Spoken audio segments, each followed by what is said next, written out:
Becky! I'm glad you remembered the name.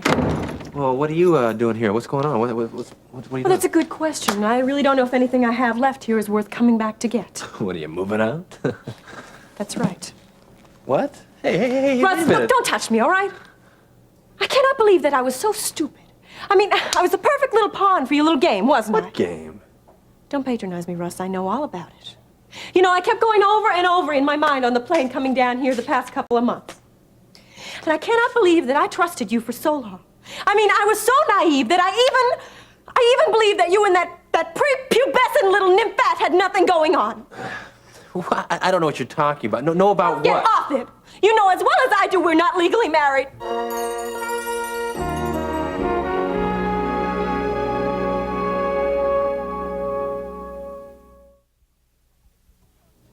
What did she say?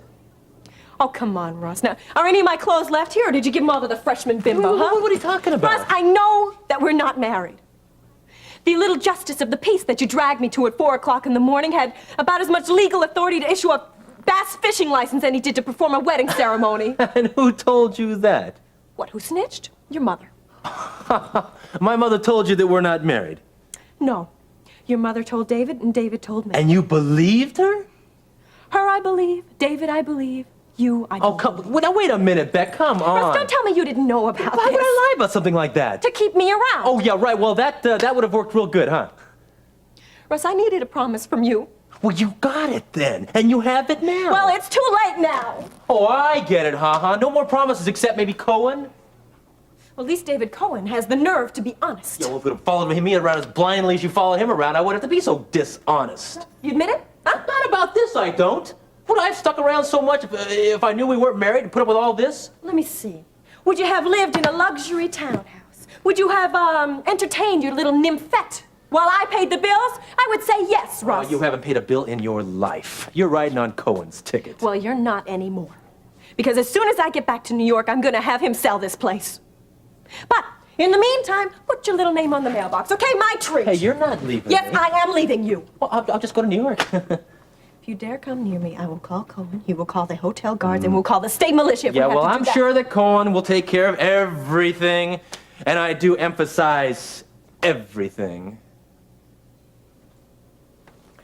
Just to set the record straight, I did not sleep with him. Gee, excuse me. I do feel guilty now. Oh, boy. No, you can't feel guilty. You didn't feel guilty when you slept with me behind Laurie's back, and you don't feel guilty now with little Sheila, do you? You know when I felt guilty, Becky? Yeah, when? When you lost our baby. When you were huddled up on the floor, losing the one thing that could have kept us together. I felt guilt because I couldn't be good enough to bring a kid into this world. I wasn't important enough for you to give up this career of yours for stinking lousy, rotten 9 months. You know, I used to worry about, being woken up at night by the kid crying and everything, having to change his diapers, or feed it or something. But you know what keeps me awake now, Beck, huh? You know what it is? It's the silence that wakes me up now, the silence, Beck. Yeah, well, I have to live with that, too.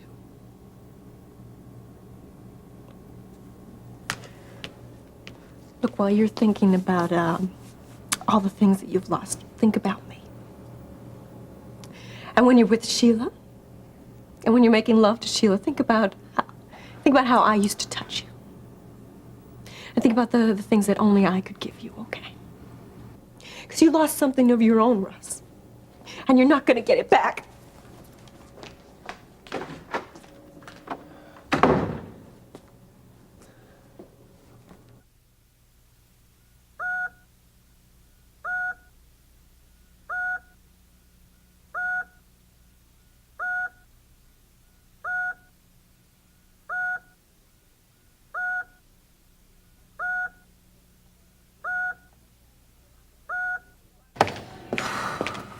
want to quiz me on the page numbers? I think I've got this whole thing memorized. There is a newsstand on the first floor.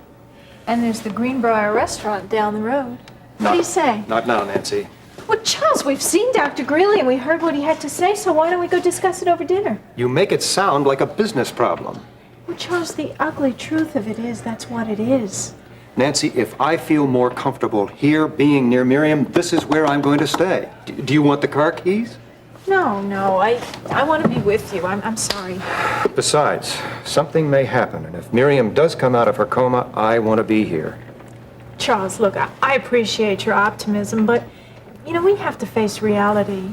You can't believe the horror stories you hear about the medical institutions. I mean, they're specially equipped to handle this kind of problem. I know, I've heard Dr. Greeley's opinions. Yeah, but did you listen to him? I mean, are you afraid that it's too expensive? It can't cost more than this place. Money is the last thing on my mind right now. I know you want what's best for Miriam. I just don't want to talk about it, Nancy. Well, neither do I. But what's best for Miriam is a well-qualified and completely dependable medical facility. But Miriam is more accessible here, and I think this hospital is qualified enough. But they're responsible for the mess she's in. And what do you mean being accessible? I mean, how grateful can Miriam be? She's practically dead in there, Charles. Now, I don't mean by medical definition of what's dead or alive. I just mean that the person that we once knew as Miriam may never be there. You're being morbid. The situation is morbid, Charles. I'm just being honest. Well, then keep your diagnosis to yourself, will you? I need quiet. That's the reason I don't want to go home, and I don't want to go out to dinner with everything I have on my mind. Charles, you don't look well. And you know, I practically had a heart attack myself when I saw you clutching your chest yesterday. Oh, so now you'd like to put me away, too? Charles, that's not kind at all. I'm sorry, Nancy, but you really are diagnosing a great many people in situations, and I just don't need it now. From my doctors, I can get advice and consolation from my friends, but from you, I need quiet encouragement as only you can give it. Is that what the woman in your life used to give? Helen was very good at it, and I'm sure you can rise to the example. Now look, Gil, you're not going to talk me out of this project, and especially in midstream. Now, what's the matter with you? Nothing. Okay, I just want what's best for Prescott Development. Well, I'm sorry, but I don't see it that way. Last month you were working at the office complex at Oakwood. This month you're at some dumpy little clinic, and you don't like it. 2 giant steps backward, right? Well, you know, any of our head foremen could have handled that job, even the less experienced. Less experienced? How long you been a head foreman? 8 months? I've been doing a good job. Yes, you have, and I wasn't saying otherwise by assigning you that job. Well, then why can't I do a good job on a multi-million-dollar contract instead of on some medical shack on a back alley? Because, I'll tell you why. Dollars don't count. That clinic is going to heal bodies and save lives. Now, don't you want to be part of something like that? Yeah, come on in, it's open. Oh, maybe I should come back. No, Don. I was just getting the lead.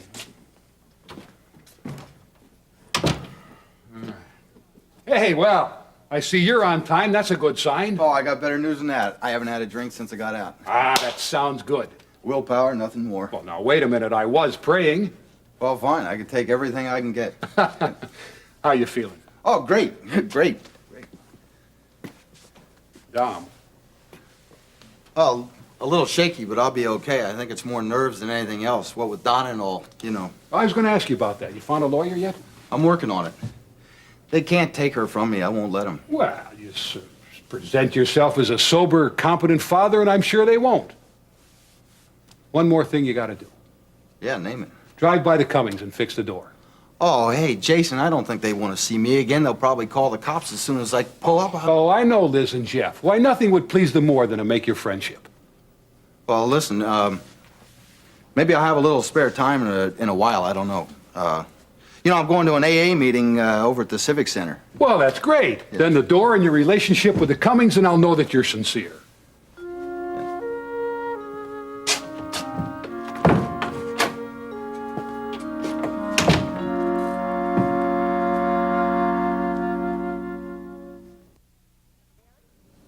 So you're not married?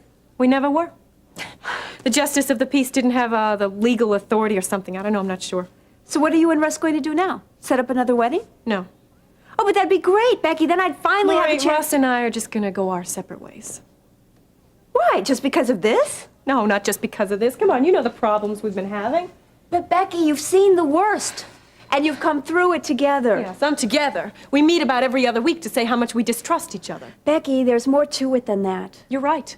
There's my career, there's this new little pet of his, there's his mother. Becky, I meant your love, which is more real than any license You would know be. something, Lori? I wish that I had or experienced half of the love that people seem to think Russ and I have, or had. And still have. And Becky, some legal loophole's not going to be able to take that love away. Lori, do you know what he was doing? I had my suspicions. Lori, the little blonde freshman. I mean, she's so cute you could hide your spare change in her dimples. She was sleeping with him. They were practically living together. Now, come on, someone with your beliefs can't accept that. But Becky, there's another side to my beliefs. I'm not condoning what Russ did. But Becky, on the other hand, his wife was not there. True. She was in New York saying no to the come-ons of her manager. And is she still going to be saying no? I really don't see what that has to do with anything now. Becky, you're almost acting as if this is the break you've been waiting Fine, Lori, for. fine. You don't care that Russ was cheating on me. How about the fact that he knew we were not married? Oh, come on, Becky. Did he admit that? Of course he didn't admit it. He's Russ. Lori, why can't you ever see my side on anything? Becky, I do.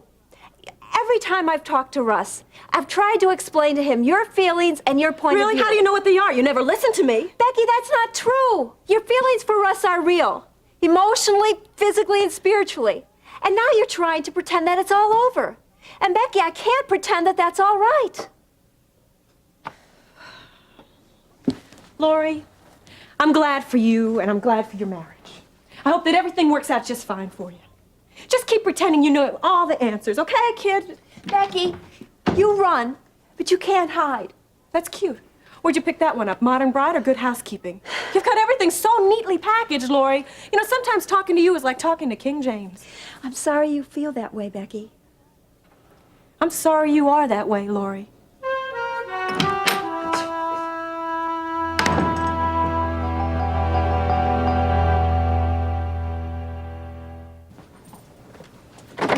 Is that Donna?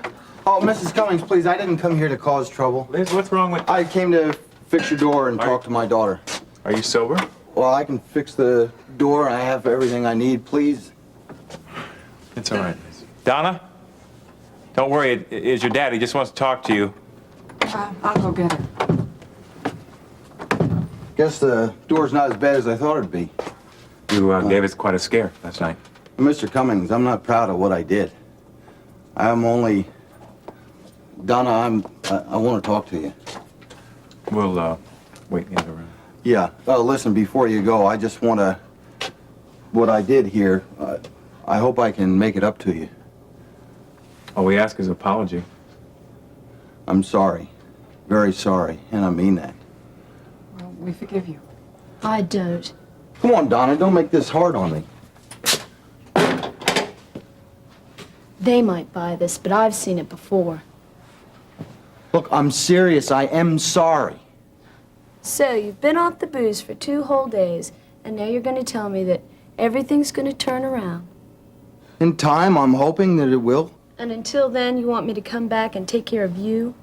You're my daughter. You belong with me. I belong with a father, and there was never one at the house I lived in. Yeah, well, we can talk about that later, but for now, I just want you to know that I'm sorry. You know, those words don't come easy to me. Twice in one night's my limit, as a matter of fact, you know. You don't have any limits. You just go to your drop. That's how you handle everything. You just drink until you pass out. I'm gonna go fix the door.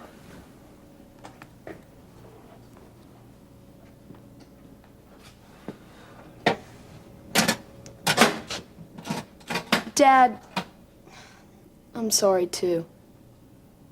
Oh, hey. That's a start, isn't it? We're both on the right track, right?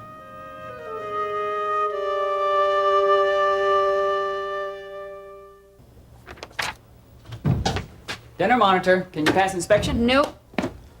Oh, it's 6:45. And I'm ready for bed. You wouldn't send your child away hungry. No, but I would send him to pick up some fried chicken. Ah, the snack.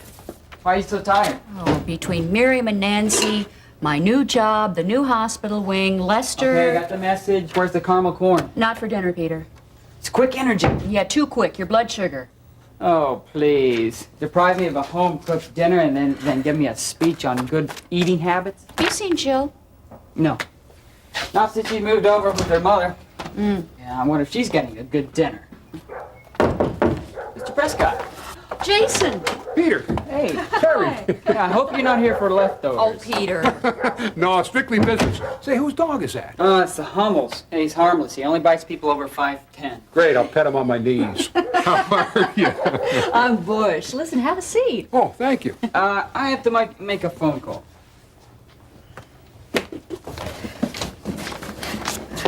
Well, I hope you're not too tired. I brought these cost estimates, and I thought you might just give them the once-over. Oh, listen, could it wait? I can do them this weekend. Oh, that'll be fine. See, it's just an amended list, and the only thing that changes are the inflated prices. Oh, wonderful. We're still under budget. How come you're so tired? Well, some emotional, what's the right word? Challenges? Yeah, the perfect word. And professional pressures. But I'm fine, really. And looking forward to this weekend. I don't smell dinner. I didn't cook dinner. Well, I'll buy it. Oh, no, really. I insist, I insist. Now come along here. It's nothing fancy, just a little pizza. I'm very big at Lorenzo's. You see, they got a lot of waitresses there that like the mother bachelors like me. No, I really don't think I should. Well, now that you've freed me from my obligation, I can do it out of the goodness of my heart. Hey, Peter, come on, we're going out to dinner. Peter, you hear me? You guys going out? Yeah. Yeah, to Lorenzo's for pizza. Yeah, come on. Well, I called Gary. We're going for a burger. Looks like it's just the two of us. Who is it? Your ex-father-in-law. I'm surprised you're still here. I missed my plane. Taking the first one out tomorrow. Uh-huh. Would you like to step out into my hallway? Come in. Well, I guess Cohen is taking care of all this. Huh? Look, Vince, if you're here to talk down Cohen or my career or my relationship with Russ, You might as have well no just- relationship with Russ for me to talk down, do you? Thank you for realizing that. You know, I'm a little angry at myself. When you've seen as much as I have, you begin to get a little cocky. You begin to think you can't be fooled. What you think is real has to be real, and what you see as false is just as easily discerned. Now, what you and Russ had, I thought was real. So did I. But It doesn't have to be irretrievable, Becky. I don't for 1 minute believe that some stranger's legal idiocy has broken up your marriage. Vince, it's just water under the bridge. No, it's okay? not, Becky. Did Russ send you here? No, he's practically ordered me not to come. Now, why? Do you wish that he had? No. I know what you're thinking. Oh, what's that? You're thinking that I'm using this like a mind game to see how much Russ loves me. Well, you're wrong. Vince, I just took a nap and I slept so quietly. For the first time, there was no tension, there was no knots in my stomach, and for the first time since that fake wedding, I didn't have to empathize, I didn't have to rationalize, and I didn't have to sympathize with anybody. Well, I remember it differently. The tension started after Summerwind, not with the wedding. No, that's wrong. As soon as I started to pursue a career that was fulfilling for me, Russ, I caused problems. What about Carrie? You can have her. I don't... You know this is her victory. You know that, Becky. Vince, come on. Don't pit me against her. It won't work anymore. Didn't you hear what I said? I said that I'm free. All right, Becky. I didn't come here to taunt you. I thought maybe if your marriage was salvageable, then maybe I could... It never was. All right. Come here.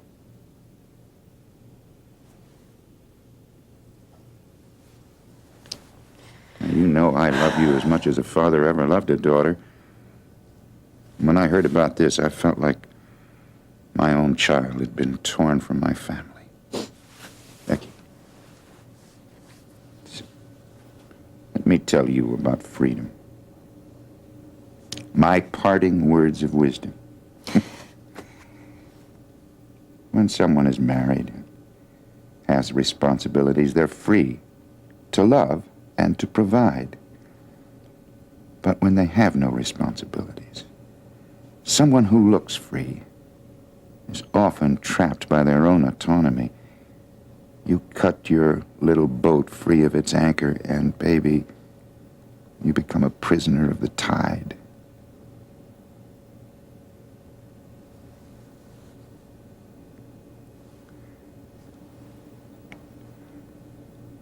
I'm going to miss you.